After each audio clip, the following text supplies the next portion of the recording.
Thank you, ladies and gentlemen. It is time to start the council meeting. And before opening the meeting, clause 1991(4) of the Governance of Meeting Conduct Local Law provides the following. This public meeting is being recorded to improve access to the meeting for our community. The recording will be published and will be retained by Council in accordance with Council's legal obligations. As a visitor in the public gallery, your presence may be recorded. Acknowledgement of the traditional owners. We acknowledge the traditional owners of the land we are meeting. We pay our respects to their elders and to elders from other communities who may be with us today. In the opening prayer,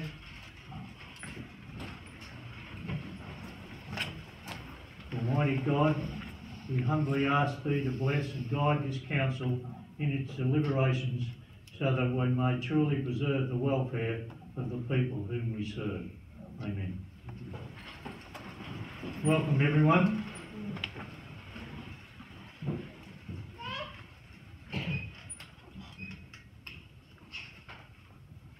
There are no apologies and no granting of leave of absence. The first order of business this evening is the Citizenship Ceremony, which I'll ask the Deputy Mayor to come and assist me with.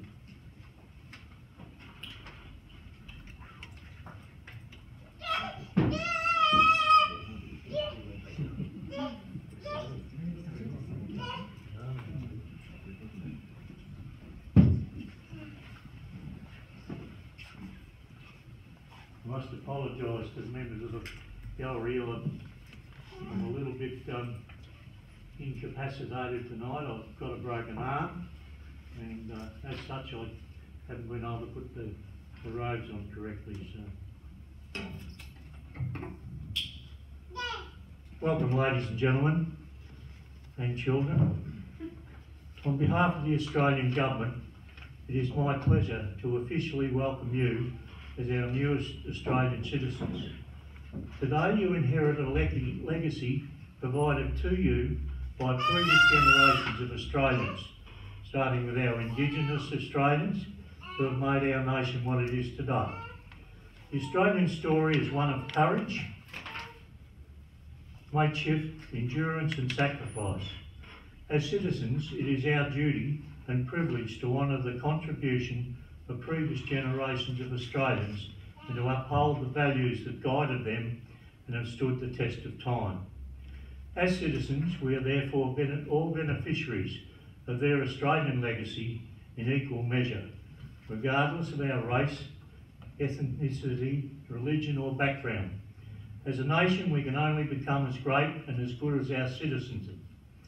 As citizens, let us now realise our aspirations for our nation and for the benefit of future Australian generations. I wish you every success and happiness in the years ahead. And that's the Minister's message to you all. This Citizenship Ceremony is conducted under the authority of the Minister for Immigration and Citizenship and is prescribed by the Australian Citizenship Act 1948. As the Mayor, I am authorised to conduct this final step to you becoming an Australian citizen.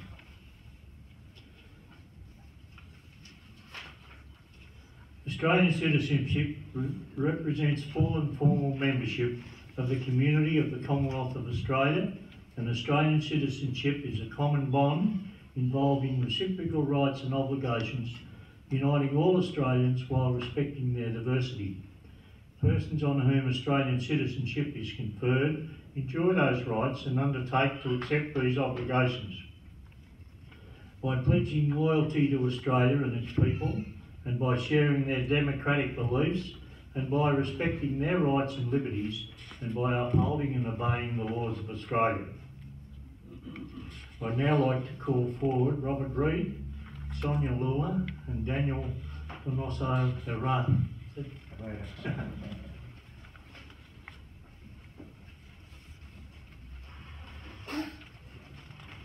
You have your pledge on from this point forward. under God, I pledge my loyalty to Australia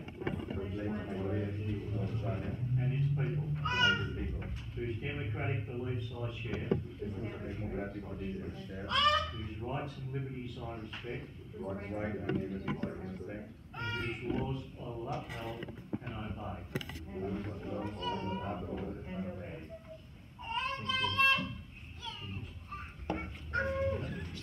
Mr. Kellerman.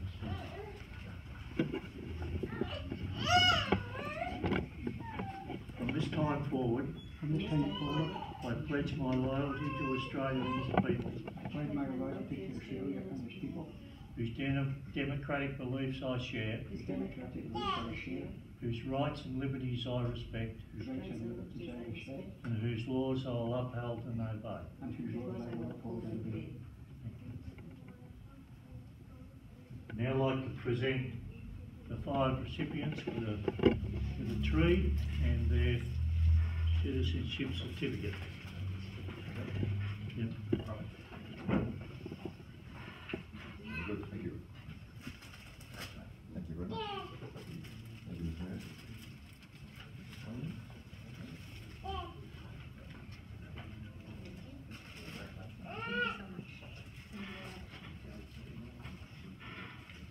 Thank you.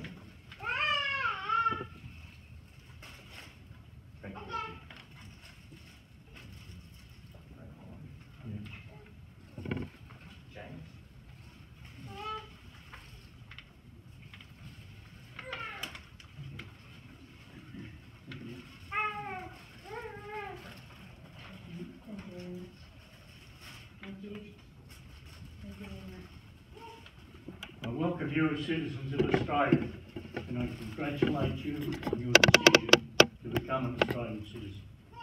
Australia gives all Australians the opportunity to live and grow in a free and open society and to share in the common good.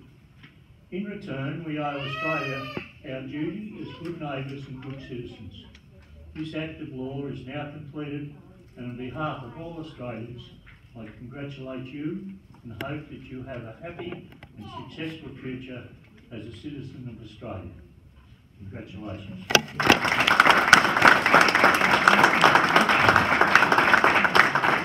an opportunity for photos if you wish.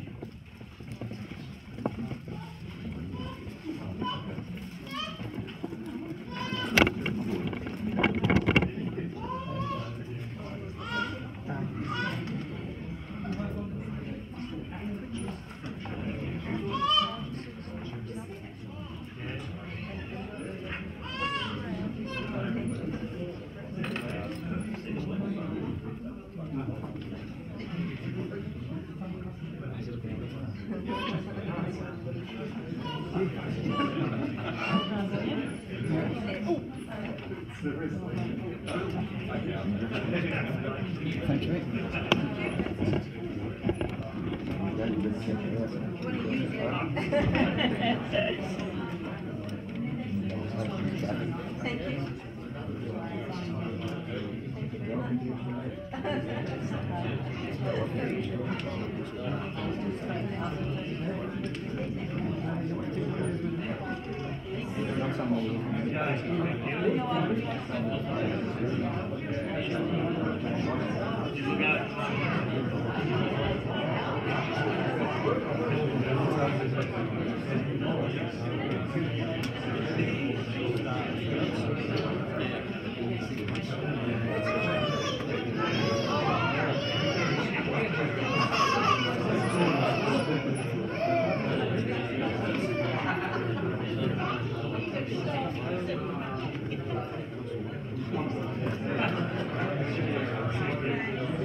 Very few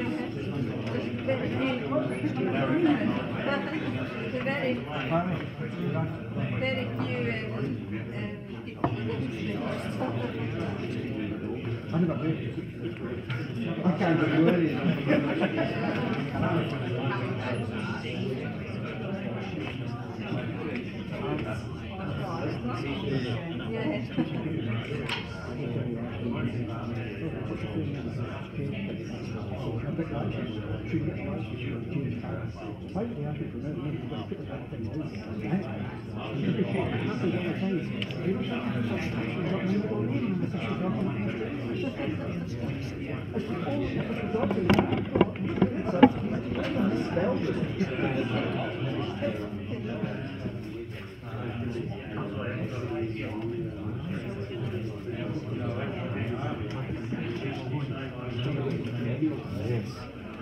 Thank you. Congratulations. Thank you.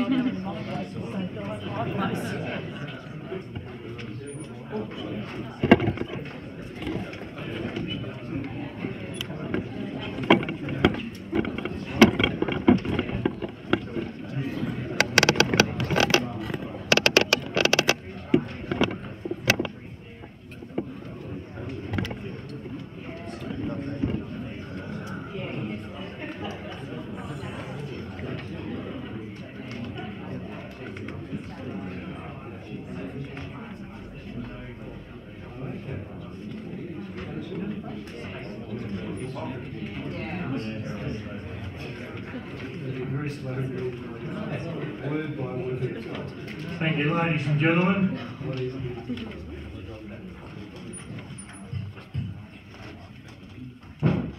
There's no the confirmation of the minutes of the last council meeting, which was on the 20th of March, I think. And the special meeting on the 3rd of April. Someone like to move those minutes? Moved by Councillor Fitzpatrick, seconded by Councillor Ford. Any discussion on all of those minutes? Put the motion, those in favour? Motion's carried. Reception of petitions. Any conflict of interest disclosures?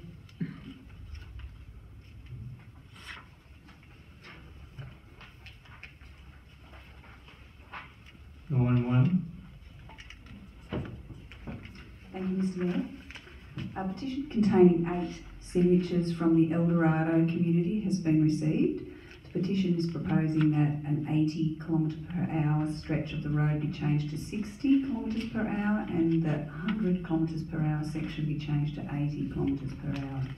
In accordance with Council's local law number 2, the recommendation is that the petition regarding road speed in the Eldorado Tarawinji Road, Eldorado be received, and 2, that the petition be referred to the Chief Executive Officer for report to a future council meeting.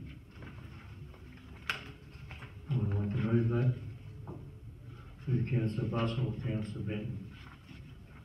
Any discussion? Put the motion. Oh, sorry, yeah. I didn't think there'd be questions in respect to the petition, but yeah. Mr. Jones? As you said, is that speed limit during school pick-up times, or is it 24 hours a day?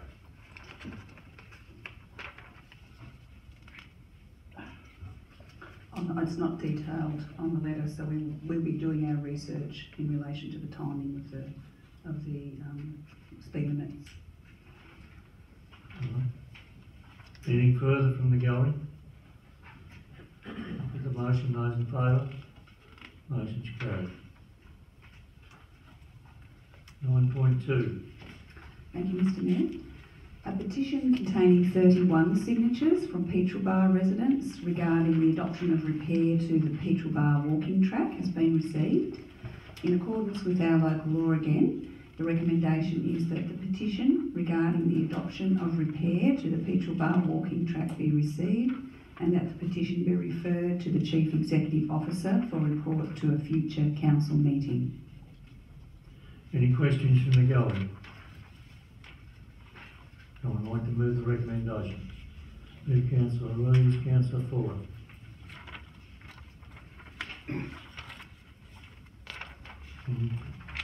discussion? Put the motion, those in favour? Motion's carried. Presentation of reports, councillor's report. There is a mayor's report tonight. This being my first report since my re-election to the position, I wish to thank the councillors for their continued confidence in the way the council is heading. Councillor Fitzpatrick has settled in well, and her participation in debate has given the council a different perspective on many things.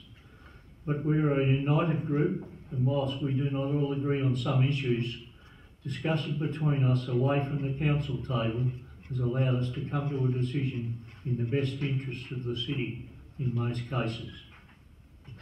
I thought the previous 3 months were busy. Let me say that since the start of 2018, it has been go, go, go from morning till night, and quite often till well into the night. My fellow councillors are always there when needed, and this makes the mayor's job so much easier. To you all, my thanks for covering for me when required. Of course, there are things that don't please ratepayers, and I know that there has been a great deal of animosity to the increase in pet registrations. Like all things, we are governed by our contractors' pricing, and the RSPCA is no different. The huge increase in management costs, plus the indication that the rural city of Vanilla were going to go their respective way, left the council with no alternative, as the RSPCA were the only tenderer for this operation. Similarly, the loss of recycling contracts with China will mean that our costs for the collection of the yellow bins could be subject to an increase. The council are looking very carefully at the long-term effect this will have on the collection. But I think of the positives, and there have been many. Commencement of the solar farm at North Wangaratta is getting closer by the day. A couple of weeks ago, council employees commenced the construction of the road into the previous landfill at Bowser, and officers tell me that the plant itself for the new organics processing plant may already be on the ship coming from the USA. And we are pushing ahead with getting the specifications completed so that we can get this operational as soon as possible. The EPA have been very helpful with advice on this exciting addition. What a magnificent effort by our events team and their helpers on Valentine's Day, when we hosted the last leg of the day of the Queen's Baton Relay. I walked into the Performing Arts Centre and was pushed aside as the volunteer helpers, most of whom were rural city employees, raced off to man their posts after receiving final instructions. I was certainly chuffed to be on the stage with our Olympians, sporting heroes, and those from the community selected to carry the baton. What an achievement for them all. I am in receipt of a replica of the baton, and shortly this will be displayed in the council chamber for all to see.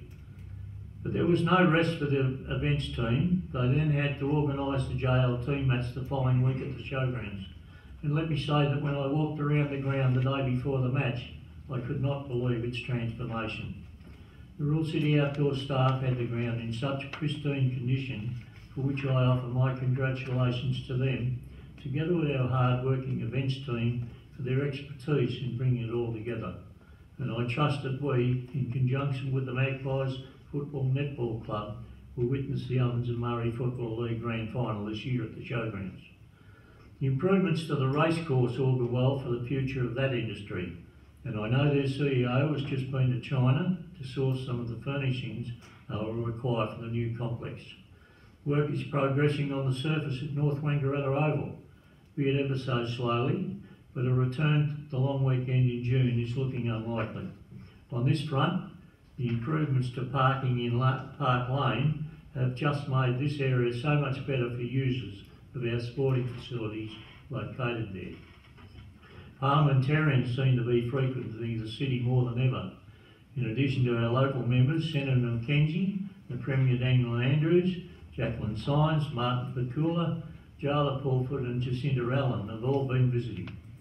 Budget discussions have been completed, and I thank the officers and staff for their attention to this mammoth task.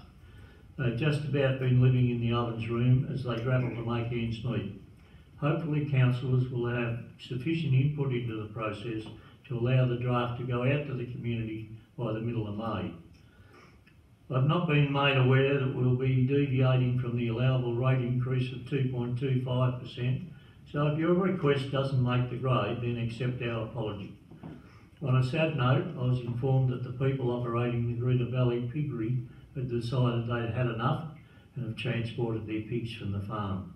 This was the first issue this council had to deal with upon our election, and I sometimes wonder whether the city could have handled this in a different manner whereby they were able to continue operations. It means to me that we need to read our community promise more closely. Thank you. Someone like to move? Councillor Fuller, Councillor Fitzpatrick. Thank you. Any discussion? I'd just like to thank yourself as well for your great leadership for the year to date and all the effort you put in attending events as much as possible, and also Deputy Mayor Curry for stepping in over the last few weeks to steady the ship while you're away. Thank you both. Thank you. Anything further? I'll put the motion. Those in favour? Motion's carried. Item 13, Corporate Services. 13.1. Thank you, Mr Mayor. This report is in relation to leases at the Wangaratta Aerodrome. Council leases hangar space and land at the Wangaratta Aerodrome to a number of different users. Two of the existing leases are currently being negotiated due to expiry of their terms, and because we are extending the terms, the Local Government Act requires that we advertise those leases for public comment. So the recommendation is on the board. Maybe. There it is. It's quite long, so I'll just summarise it. You can read it up on the screen. It is that Council gives public notice of its intention to renew the existing leases. If submissions are received under the Local Government Act, the Council will hear those submissions and consider all those submissions, and if no submissions are received, that Council will execute the relevant documentation. Any questions from the gallery? No questions from the gallery. Someone like to move the recommendation? Councillor Bussell, Councillor Rees. Any discussion? I'll put the motion. Those in favour? Motion's carried. 13.2. Thank you, Mr Advised Mayor. information. Privacy policy. Yeah, thank you. So Council has revised its privacy policy because there has been some legislation that we must abide by, and that is the Privacy Amendment Notifiable Data Breaches Act 2017, which came into force on the 22nd of February. And that act requires that we notify the Australian Information Commissioner if there is an unauthorised access to or disclosure of personal information that is likely to cause serious harm to individual or individuals. The recommendation is that we place this policy out for public exhibition. It's one of our major council policies, therefore it comes under our major council policy consultation local law, and that it be on public exhibition until Friday the 25th of May.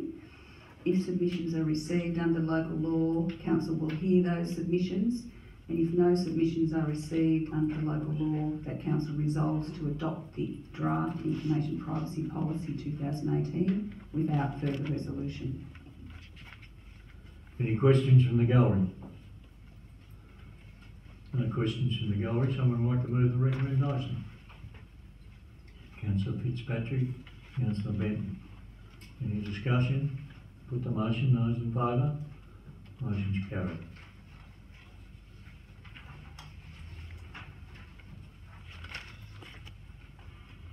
.3. Thank you, Mr Mayor. This report is relating to Council's quarterly finance comparisons to budget year to date in relation to the March quarter. The report recommends that Council reviews and endorses the March 2018 quarterly finance report. Council's income is within 1% of year-to-date budget, and its expenditure is 8% less than year-to-date budget, and that's due to some delays in some of our expenditure in some of our programs. Council's capital expenditure plus commitments is within 4% of year-to-date budget. The recommendation is on the screen. Any questions from the gallery? No questions from the gallery. Someone like to move the recommendation? Councillor Curry, second Councillor Ruiz. Any discussion? Put the motion, those in favour? Motion's carried.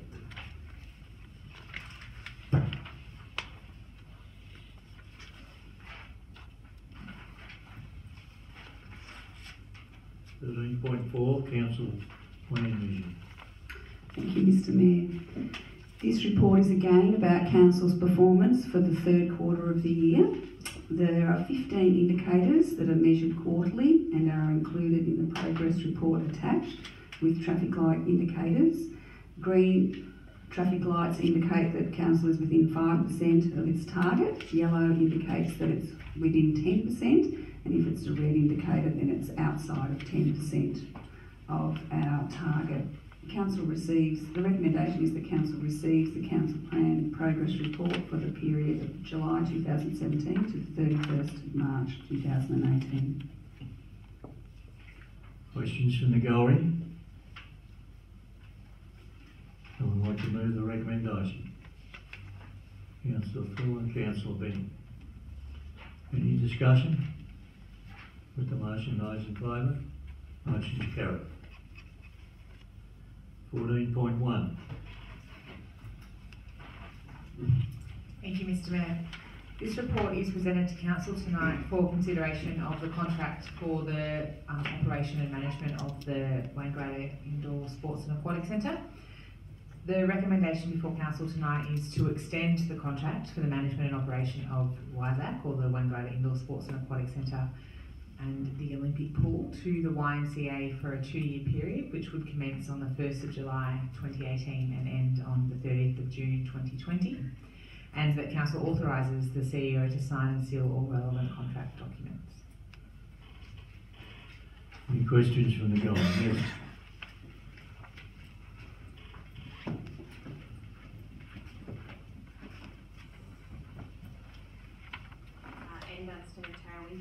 When this contract was first entered into in 2013, the YMCA were actually operating 2 outdoor pools and an indoor pool. Has the contract been amended to reflect the fact that they are only managing one outdoor pool now? Yeah, so it's absolutely correct. There was another facility that at the time they were operating and managing. Our contract with them is around based on a whole range of fee structures and in terms of what it costs for us to have them provide the services, and it's all been reflected appropriately given the fact that they're now only managing 2 facilities on behalf of Council, which is WISAC and the Olympic Pool. And the future of the aquatics would continue to be updated and reflected in the contract if it was to change within this 2-year period. And certainly one of the reasons is that beyond this, we need to do some work around what the future provision of aquatic services from an operational perspective could look like for Wangaratta. Because that information is really difficult to obtain from what was provided in the agenda, and also we can't look back as far as 2013 to see the original contract terms. So that's a really challenging situation to interpret. And the other question I would like to ask is, do the YMCA get given a set of KPIs to manage the performance of these pools on? For instance, I don't think that their communication and their marketing capacity is what it should be, because when you come to summer period where they're operating an outdoor pool, there is little to none promotion of outdoor pools. So yes, they do. They have a number of KPIs ranging from service provision, but also including promotion and what's expected of them from the service provision. And we continue to liaise with them around areas where there may be gaps, and we take on board feedback from the community and feed that back to them. And there's some areas where we continue to push for increased communications and promotion, and we'll continue to work with them on that. But overall, they meet their KPIs from a service provision perspective. Thank you. Thank you. Any other questions? o'clock.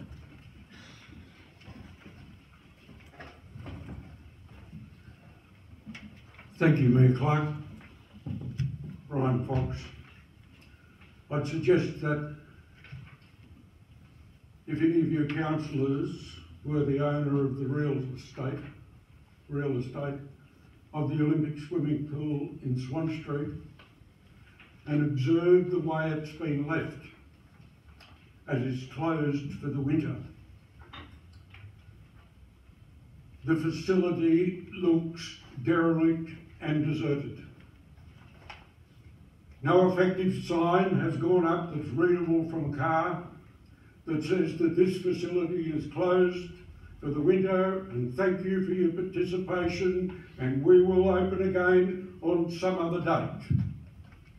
No effort whatsoever, in my view, has been made to advertise or make people proud of this community-owned facility. In addition to that, Mr. Mayor, I've been listening to this rhetoric for years about the promotion of this pool. I have made a list, I think it was, of 10 suggestions of how to promote the Swan Street pool, and I say to you, sir, that these suggestions have been low cost or no cost at all, and not one of them has been implemented. So what's your question, Mr. Fox? My question is, why would you agree to extend a contract for another 2 years to a contractor who treats our pool so badly? I'm saying to you that I believe that this contract should be divided in two. I don't know what the YMCA do with the Bar Reserve, that's not an interest of mine, but I know what they do with the Swan Street pool. So I'm saying to you, gentlemen and ladies, I do not believe that this motion has to be passed tonight. I believe that it should lay on the table till the next council meeting, and let's have a look at splitting this contract so the Swan Street pool and the Bar Reserve are in competition for one another for customers. I thank you for your patience.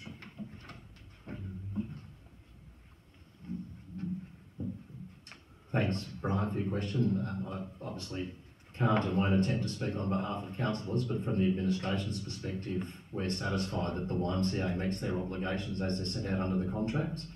It's pretty clear and has been to me for a while that they don't satisfy your expectations, but in terms of what we require them to do under the specifications, they are meeting those things. We do have a contractual obligation to deal with the question of the extension before the 27th of April, which is why it's in tonight's agenda. We're very happy to continue to receive your suggestions about how things might be done better or differently, and I know Marcus particularly does always pass those on to Marie and the team at the YMCA, so please feel free to continue to rattle the cage in that regard. Very disappointed. Thank you, Brendan. Any other questions from the gallery? Anyone like to move the recommendation?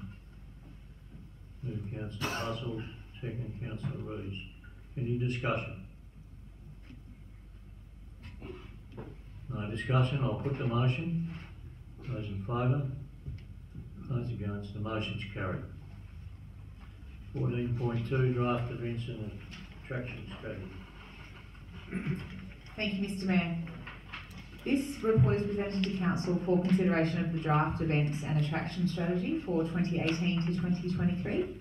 So this strategy talks about Council's commitment to the attraction, retention, curation and provision of events within our municipality, both those that we provide ourselves and also those that we support our community and private operators to provide within. the townships and the city of our municipality. So the strategy guides investment. It talks about how we will do a long-term approach to attracting events. It looks at how we need to and upgrade and maintain our events, facilities and resources, and also looks at positioning our city and our rural townships in a way to make us competitive in attracting tourists, but also providing a comprehensive calendar of events for our local community.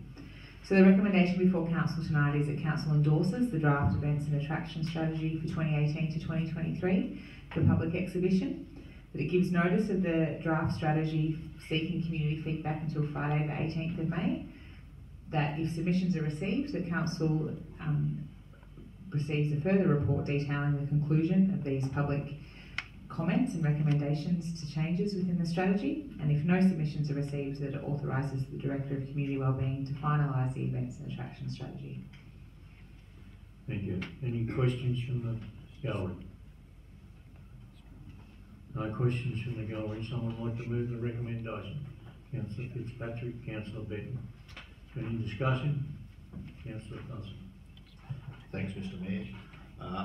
I would just like to encourage all people that are in the tourism sector to give feedback to the council on this.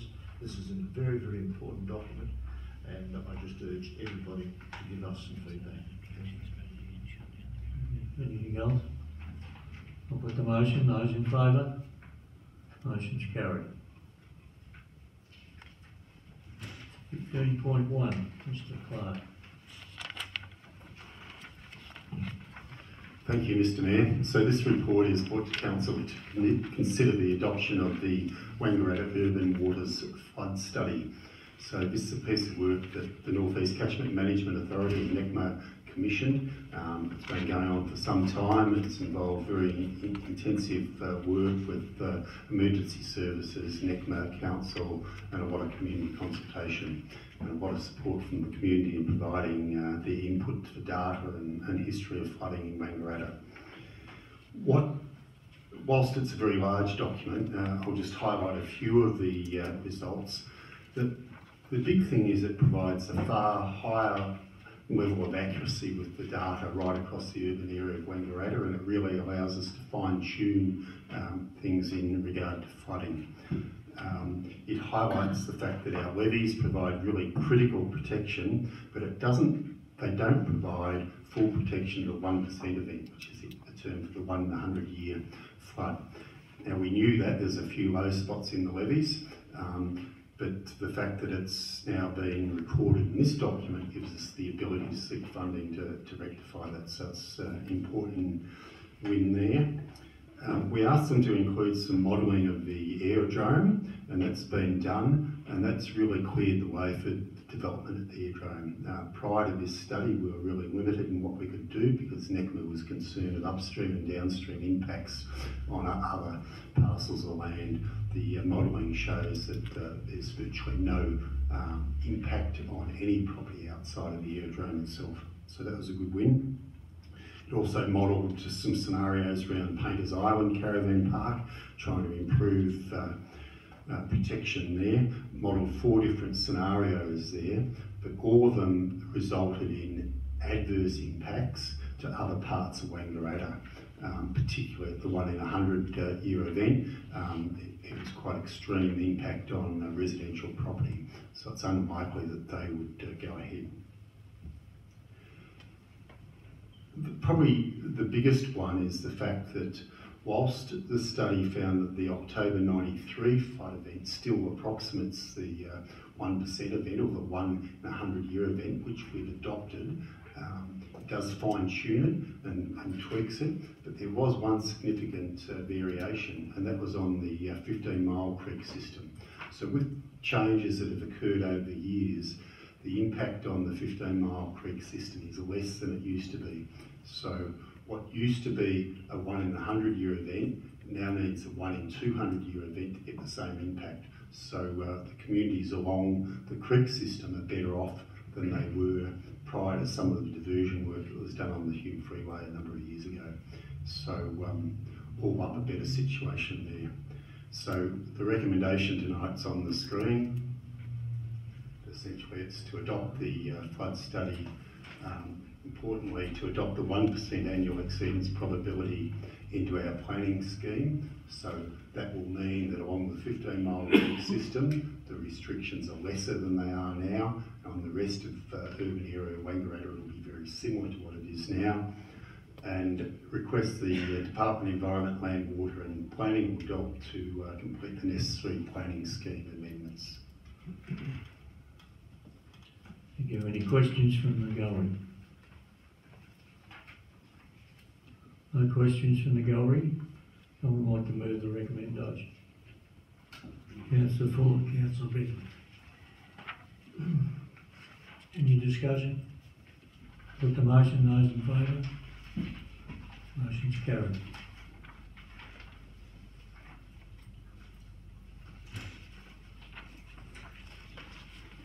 .2. So thanks, Mr Mayor.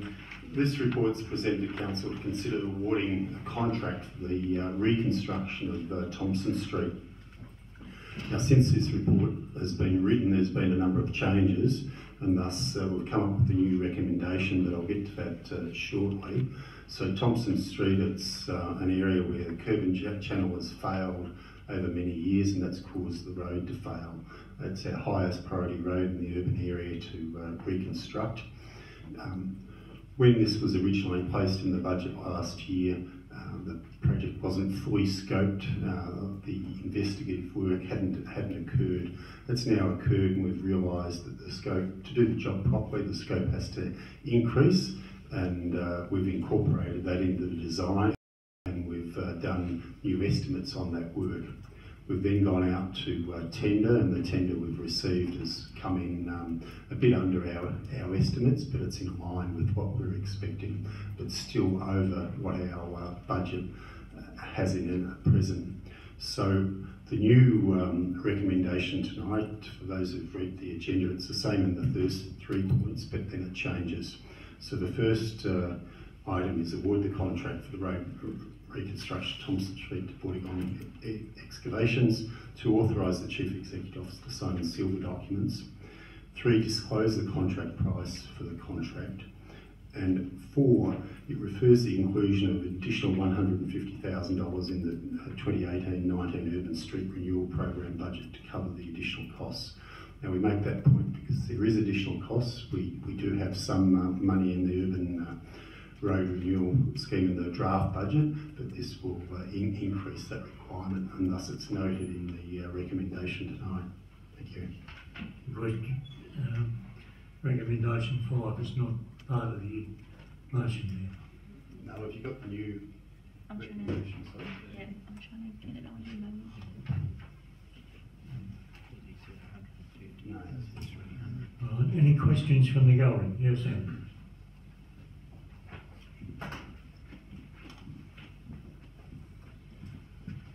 Can I just confirm that we will cover footpaths, because there are quite a number of students that access that road to use Uranga Primary School and Our Lady's Primary School, and there's elderly that use that area, and currently they're driving scooters and things on the road because they're under the formal footpaths. And I may be wrong, but I don't think it includes footpaths at this point. Thank you. Any other questions? Someone like to move the recommendation? Councillor Ford, Councillor Reid. Any discussion? Put the motion, those in favour? Motion's carried. And the tender price, including GST, was an amount of $783,736.80. That includes GST.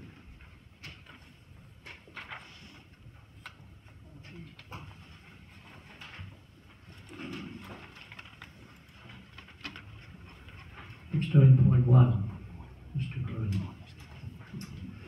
Thank you, Mr. Mayor. The first item tonight from Development Services is the Glenrowan Heritage Precinct Conservation Landscape Management Plan. This report is presented to Council to endorse the draft Glenrowan Heritage Precinct Conservation and Landscape Management Plan for further consultation. This project received some funding from the federal government based around the Ned Kelly story, and the A draft plan has been considered in consultation with some specialist heritage architects and consultants. Officers believe that under the milestones of that agreement, that the document is now to a point where it is ready for further consultation with the community, and the recommendation tonight is that Council endorses the document for community consultation, gives public notice of its invitation, invites submissions, and if submissions are received, has a further report detailing those submissions, and if no submissions are received, resolves to adopt the draft Glenrowan Heritage Precinct Conservation Management Plan without further resolution. And once this is resolved, ultimately we can then proceed with some further implementation of some on-ground plantings to realise the plan. Thank you. Any questions from the gallery? No questions from the gallery. Someone move the recommendation. Move Councillor Fitzpatrick, second Councillor Bustle. Any discussion? With the motion, those in favour? Motion's carried. 16.2. 16.2 relates to Planning Scheme Amendment C71, which is Council's Growth Area Structure Plans and Development Contribution Plans, and consideration of a late submission from VicRoads. Council, as part of the amendment process under the Planning and Environment Act, is required to send notices to relevant authorities as part of the amendment process, and those documents were sent out in October of 2017. No submission was received from VicRoads at the time of Council considering the amendment, and the amendment has progressed to a panel hearing being scheduled.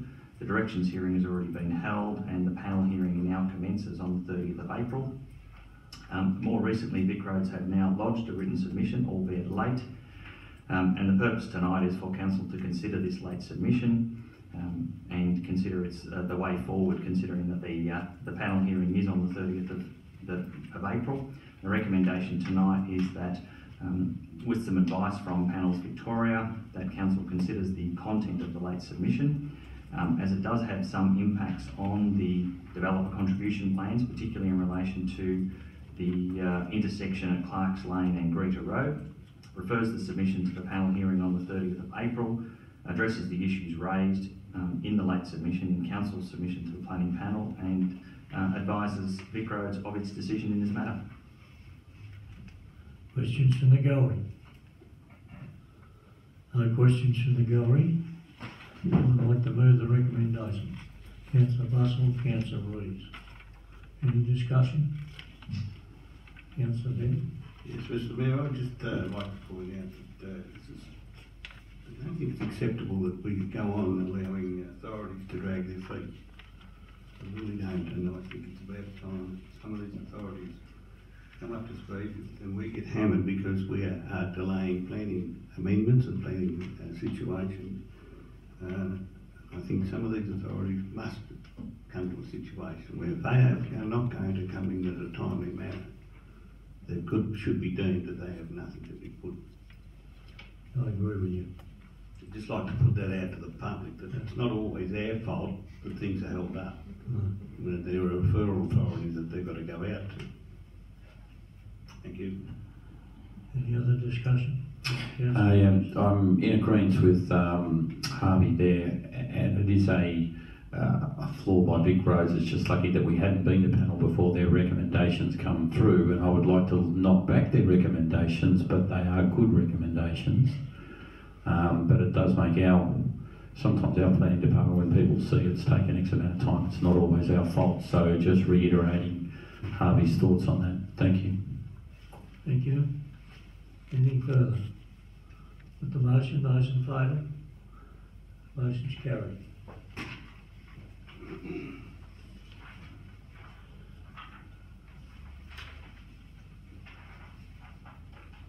There's no special committee reports, no advisory committee reports, records of assemblies of councillors. Thank you, Mayor. As is normal practice, we have records of a number of assemblies of councils through May and April there, and the recommendation is that those be accepted by council. Someone knows the recommendation?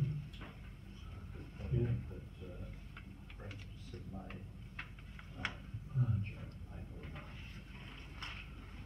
Councillor Fuller, seconder. Councillor Fitzpatrick. Any discussion? Put the motion, those in favour? Motion's carried. Urgent business.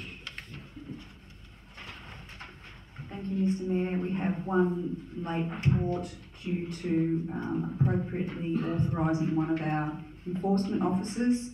Council have accepted this report and that there be an appropriate instrument of authorisation for him to carry out his role as a planning compliance officer. The recommendation is that in the exercise of powers conferred by Section 147(4) of the Planning and Environment Act and Section 232 of the Local Government Act, the Council resolves that there be delegated to Simon Glenister, Planning Compliance Officer, the powers, duties and functions set out in the attached instrument, subject to the conditions and limitations specified in that instrument. The instrument comes into force immediately the common seal of Council is affixed to the instrument. The duties and functions set out in the instrument must be performed, and the powers set out in the instrument must be executed in accordance with any guidelines or policies of Council that it may from time to time adopt. Any questions from the gallery? Anyone like to move the recommendation? Move Councillor Benton, Councillor Rees. Any discussion? Put the motion, those in favour? Motion's carried. Public question time. This is your chance, members of the gallery. Yeah. Just state your name and your town, please. Hi, it's Phil Larkin from Moorview. Questions to Alan Clark. I asked this question a year ago. We're supposed to be having curb and channeling put through Moorview, as you realise. As far as I was told, last meeting we were supposed to start either just before or just after Easter, so we'd make the weather. We haven't seen hide nor hair of anyone. Do you know what's happened? So the contract was awarded and ready to start before Easter, but I think you're still a member of the Progress Committee. I think your committee was concerned about the disruption to your Easter activities, so the contractor was asked to see if they could manage their way around that. They decided they'd prefer not to start until after Easter, and thus they've gone away and done another job. They've been building, I think, a roundabout in Myrtleford.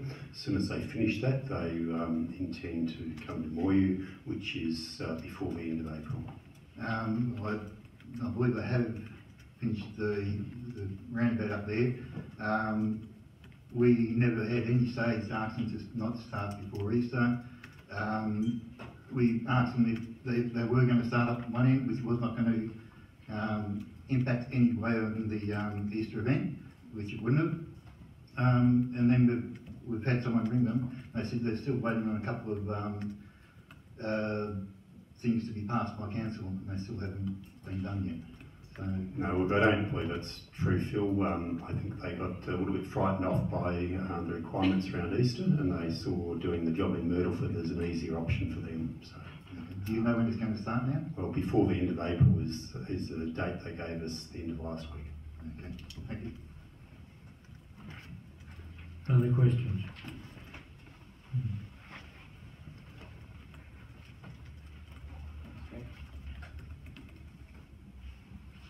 I thank the CEO for the pre-meeting conversation and for confirming the Aero Club will be engaged to assist with regards to the Qantas bid and any reconfiguration of the Aerodrome, and that the club will not be unilaterally relocated. So we look forward to contributing our expertise in this area. As you're aware, the club's compiling its response to the master plan draft. We are currently awaiting the release of information from council and also seeking a mutually suitable time to meet with the CEO, the Director of Development Services and councillors.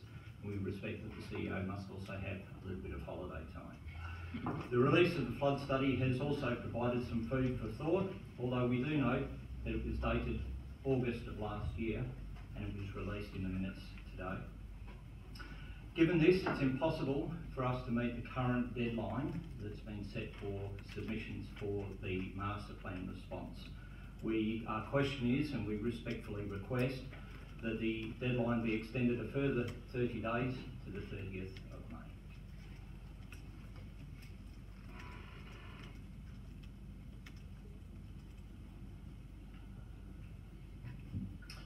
So through the Mayor, essentially that's entirely at Council's discretion. The only thing that does is just delay when the final version comes back to Council for adoption. If Council's happy for that delay to be the case, then there's no other reason why it can't be extended. Look, sorry, Mr. Mayor, through the chair again, I think we obviously need the expertise of the Aero Club to put their submissions fully rather than a half-mast submission put through. So I suppose do we put a recommendation forward that we extend it by 30 days? Yes, I mean, there is no other implications other than delaying them. There are, Councillor Curry and I met with a potential tenant recently who's very keen for the plan to be finalised so that we can enter into some more formal discussion with that potential tenant about, when they might be able to commit to development on that site.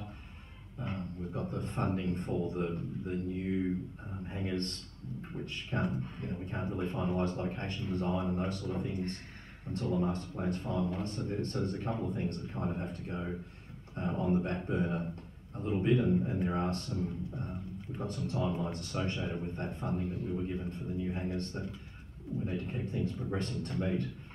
So we just, we can't extend it indefinitely because we will start to run up against some dissatisfaction from other potential tenants as well as our funding agreement for the new hangars.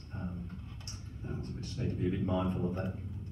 With that, I would be the second Councillor Reese's motion there that we extend it to the 30th of May. So we've got a recommended motion. Is there any requirements you need from the council to make sure this happens, and is it set by the state? Yeah, currently we've got a Freedom of Information Act in request with the council for a copy of the most recent CASA report. We're also seeking a copy of the submission that was put in for the $413,000 grant. We've got the flood study information now, so that's also very useful. So as quickly as we can get that information from the council, it would certainly help. I spoke to Gillian today, I didn't speak, I sent an email and received a response from Gillian today. Her view is that it's at least a week away before we get the information released to us, which would give us 3 working days prior to the deadline, and that's just simply unworkable. So through the chair, the FOI request will obviously run its course as the process determines, and that's done independently of me. I don't make the FOI assessments. We have an FOI officer who does that in accordance with the Act. Is it critical that you have that information at your disposal before we meet and discuss your views on the master plan? Do all of your views around the adequacy of the master plan hinge on whatever this information is you're looking for through your FOI request? Or can we progress the discussion in the meantime?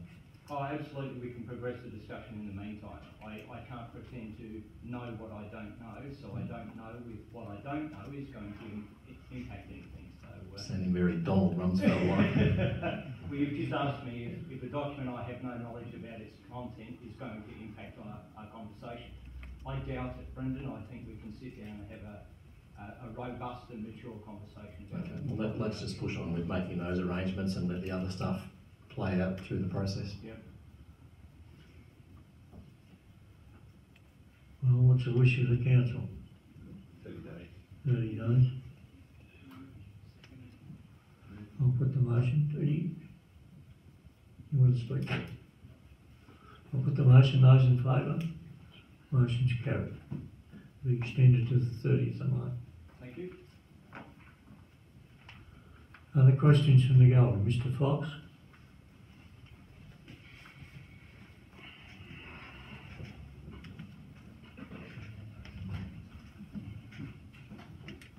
Mr. Mayor, Brian Fox.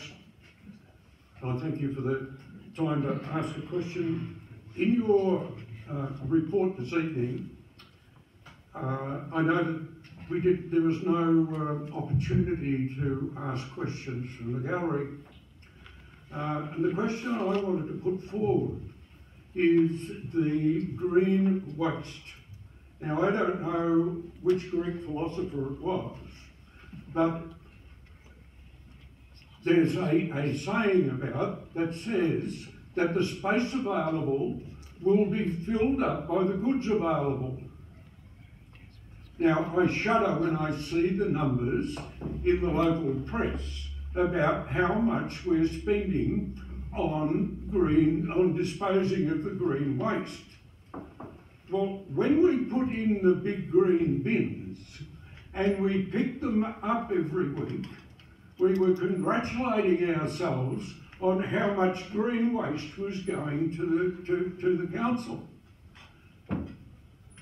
But was that amount of green waste subtracted from the waste that was going into the red bin before? Or, because we've got the bin, and because human nature says fill it up, I think very few people mulch anymore, because they've got this free and easy means of getting rid of their grass clippings, their prunings, and whatever. So I would like to see some number that tells me, as the green waste increased, did the amount in the red bins decrease? Thank you. Mr. Clark, do you wish to answer that? Yes, certainly. Thanks, Mayor Clark. Brian, it certainly did. It reduced the amount of waste going into landfill. It represented at the time, the last figures I saw, about a 53% diversion rate, which is huge and has saved the ratepayers of Wangaratta millions of dollars. The cost of our airspace at the landfill is about $170, $180 a cubic metre. That's what it costs us to construct and rehabilitate in accordance with the legislation. So anything that we can prevent going into that hole in the ground has a huge financial impact. We did and still do receive more green waste than what was going in the red bins. So people, you know, if they used to mow, they used to put around the tree on the nature strip sort of thing. We now get some of that, but we don't consider that a bad thing. Once we have the organics plant up and running, we'll be processing this ourselves and we'll be producing a very usable material at the end of it, which again will have great environmental benefits if we can get that onto properties within Wangaratta. And if you look at the large organics recycling plant at Stanhope, their material is in huge demand with the local farmers out there, and thus they've been able to reduce their costs that they charge us, for instance, which is where our material goes at the moment. So it's been a great win, the organics, and it'll be even better when we have our own processing plant in place. That diversion rate has allowed us, about 4 years ago we thought we were going to run out of landfill space about now, and that and other improvements to some of the practices at the landfill means we've now got a landfill that should last us to around 2043. That's a huge financial win for the community. Thank you. The cost of transport for organics in the last financial year was $735,000. So that's what it cost us to send the organic green waste to Stanhope. That's the figure that made me shudder.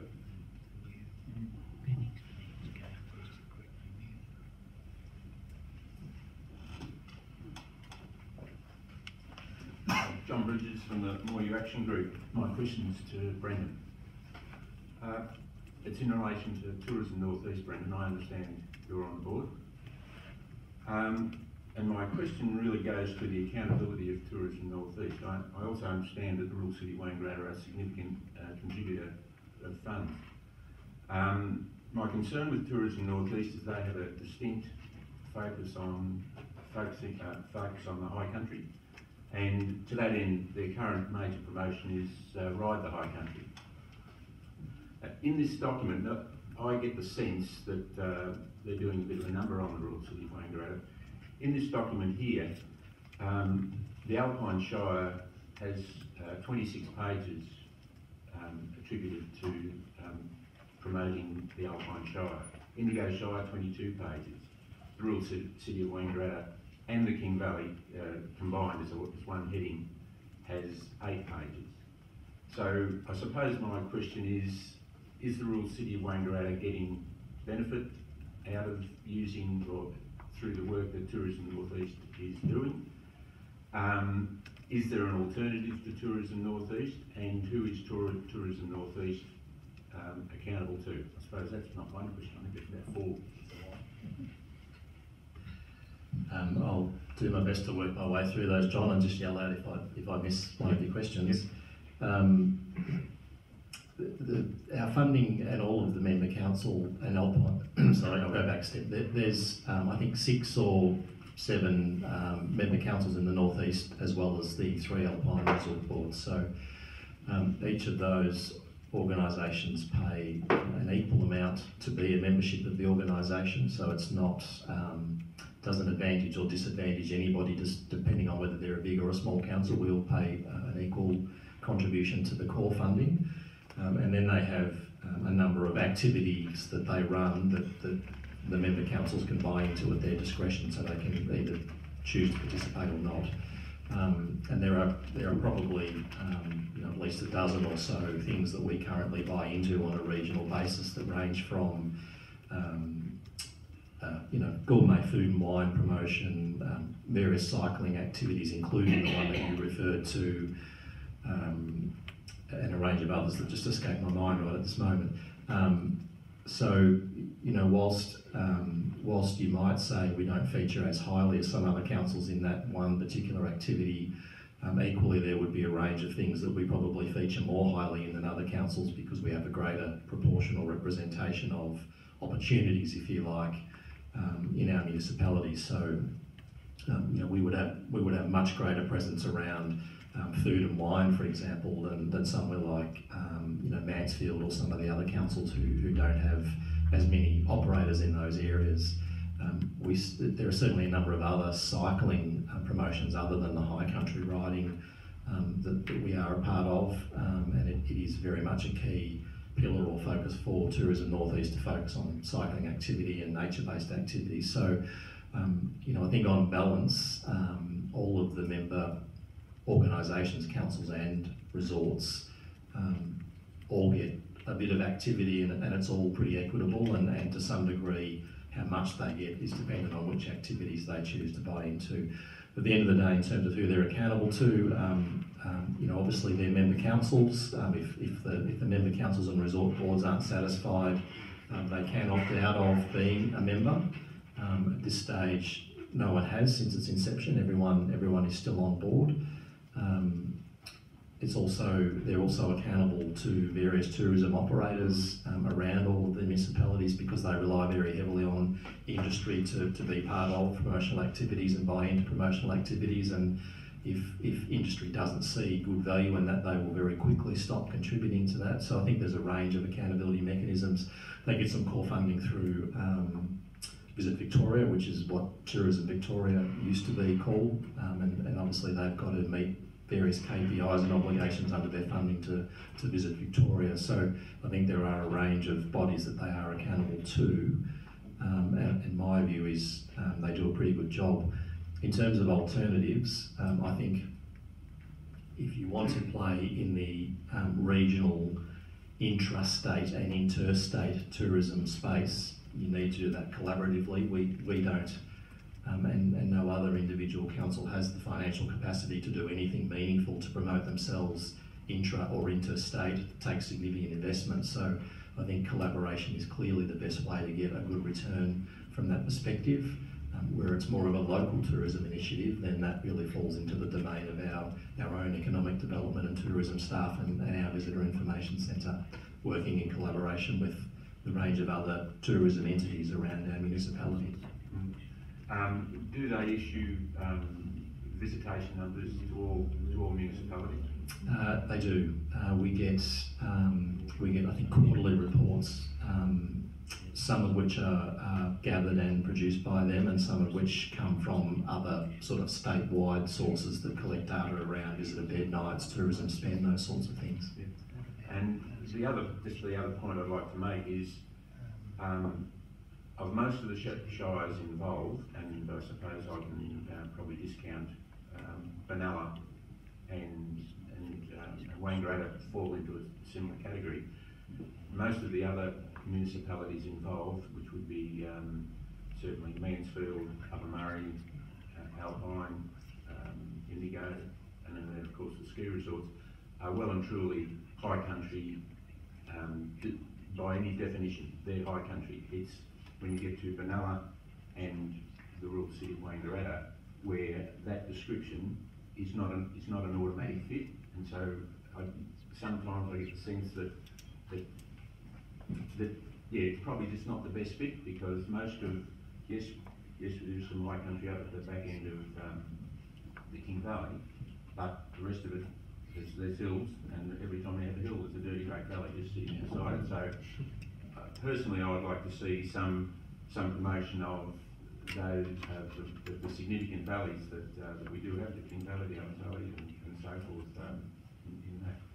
Anyway, thanks very much. Yeah, just very briefly, John, you would recall from your time being involved in it that the issue around the branding of high country, which is really determined at the state level, not by Tourism North East or by the councils, has been a kind of a thorny issue for many years, and I think it's just a battle that over time we were never going to win, and I think there is an undeniable advantage and economic spin-off to us by our close association with the high country, even though it doesn't accurately describe all of our country, so to speak. So, you know, that's a brand that's been set and established, and you know, I think we need to make the best of that, as well as think of our own other points of differences that we might also want to promote. Okay, thank you.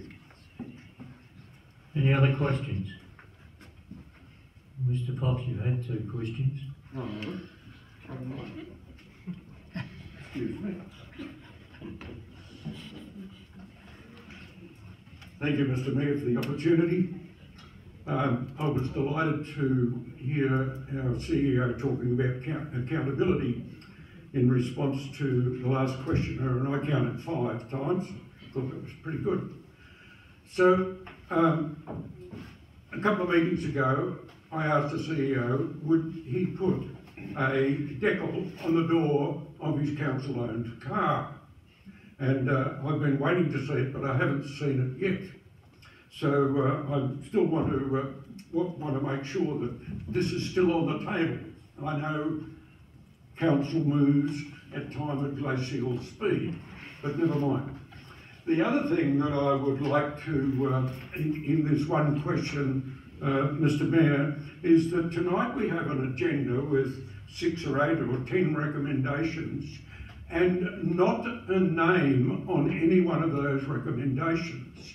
Now, when I get my agenda at lunchtime on Friday, and I can see that there's a recommendation, and I would like to comment to the person who has devised or is going to present that recommendation, if I wanted to fire them off a note, I don't know who to send it to. So, Mr. Mayor, I'm asking you and your councillors, could you have motions that are put up for the council meeting have a name on them? I thank you for your patience. Well, Mr. Fox, they do have a name on them, every recommendation. And that's why we do it in order.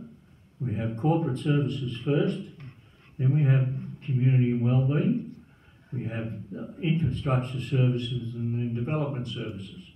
Now, each one of those, and if you read your agenda, you'll note that the corporate services are 13, community wellbeing is 14, infrastructure 15, and development services 16. Now, they're the four directors who are sitting at this table and who talk to those recommendations. So they're the four people that you would talk to if you have a question to do with those with the agenda that you receive. Mayor Clark, I want to talk to the person. I don't want to have a scattergun approach that I've fired my letter off to 4 people hoping that it finds the right one. I want a name. I don't care whether it's Alan Clark or whoever it is. I want a name on the recommendation so I can talk to the people between Friday night at Friday lunchtime and 6 o'clock on Tuesday night. I thank you. Any other questions from the gallery? We do have one quick item of confidential business, which we'll just adjourn to the other room for a couple of minutes. If you'd like to help yourself.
declare closed the council meeting.